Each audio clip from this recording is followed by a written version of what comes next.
Hello and welcome back to the Healing Hill. My name is Tiffany Hill Cook. Today is part 2 of a 4-part series, specifically talking about the elements. We are comprised of all 4 elements: earth, air, water, and fire. I have already discussed fire. Today I am going to tap into the element of earth. We are comprised of energy. Everything is energy. And as a result, every day it is imperative that you tap into each 4 of those elements in order to feel fully balanced and in alignment. I'll see you soon.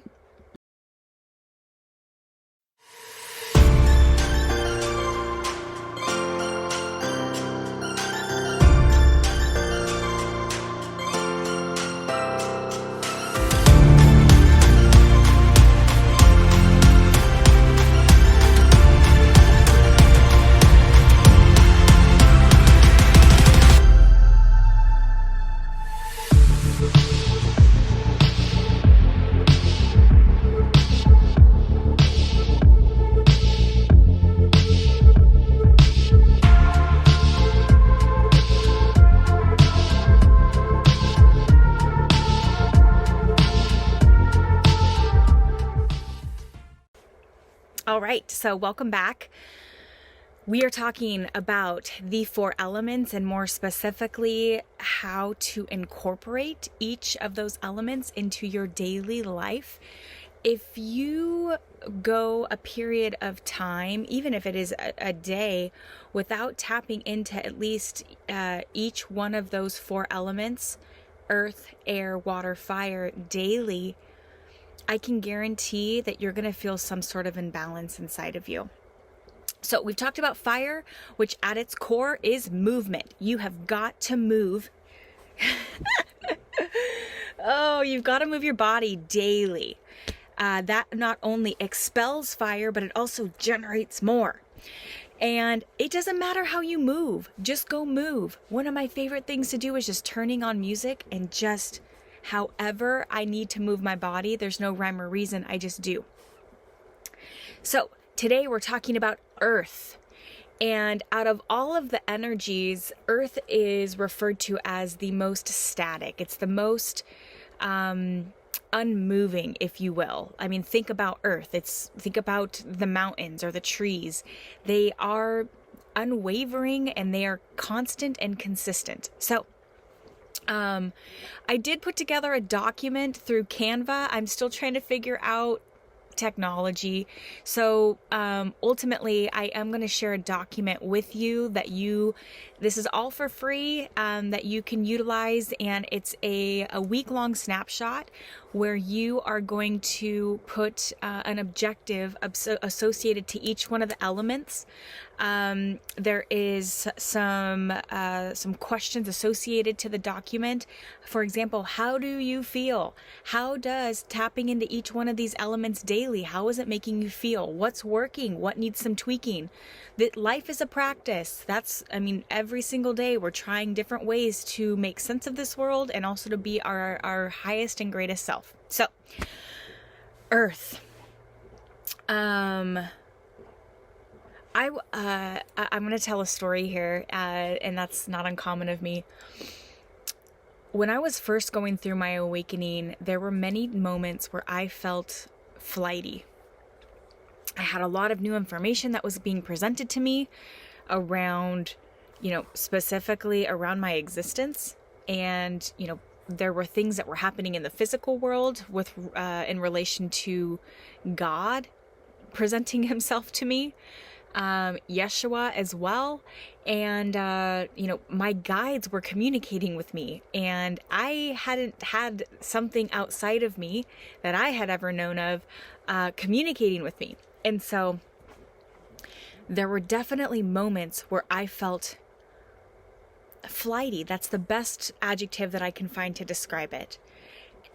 Why I believe that spirituality, why woo-woo gets such a bad rap a lot of the time, is because we've got enlightened individuals that aren't grounded in their experience. We are spirits. Ultimately, though, we are humans first. We are humans having a spiritual experience.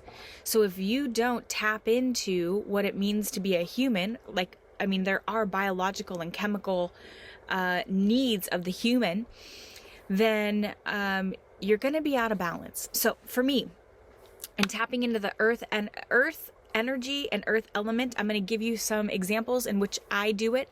I want to hear from you, though. How do you connect with earth? All right. I love nature. I love being in nature.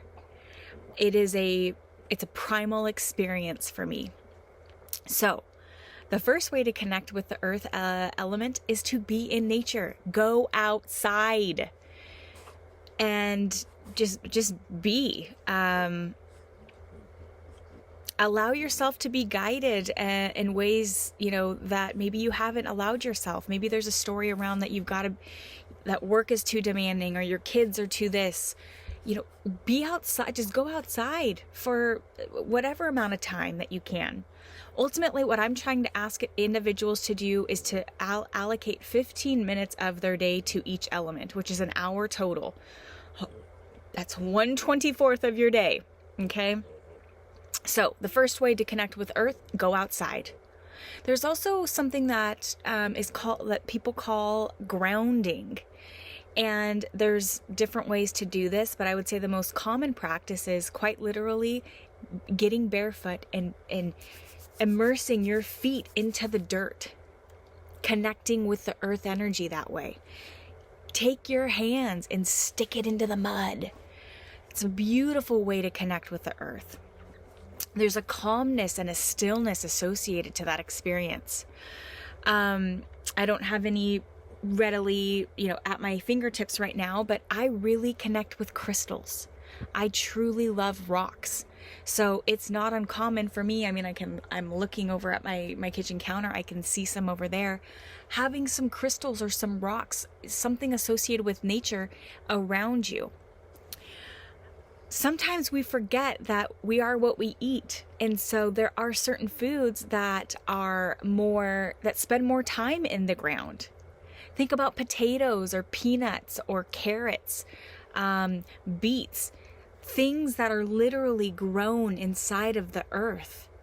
Even a plant, if you think of like corn, I get it that corn is on a stalk, but it's rooted in the earth. So that's another way if you're seeking to feel more grounded. And what it would feel like to be not grounded would be you don't necessarily have a vigor for life. You maybe don't even want to be living anymore. You're not motivated. You're uninspired. You don't understand the purpose of being here. Those would show up as an imbalance, specifically your root chakra, which is at the very base of your energetic bodies. There's 7 chakras. Your root chakra is going to be the one that is most associated with the earth element, and whether that is open or closed. So the foods that you eat can help ground you as well. The more, I'm being a bit redundant here, but the longer that something is in the earth or associated to the earth, it's going to have a grounding effect. Sometimes even just simply having those types of foods around you, like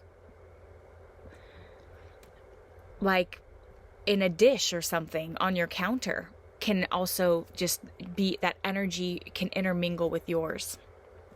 So walking, that's another that is like a combination of 2, right? You're going to be expelling and generating fire, but it's also a very grounding experience to go out and connect with earth. Each step you're connecting to the earth, which is energy. I know it's a physical form, but everything is energy, and that is science, okay? That's not like just made up woo-woo stuff. So let's see here, Spirit. What other ways would somebody seek to ground themselves?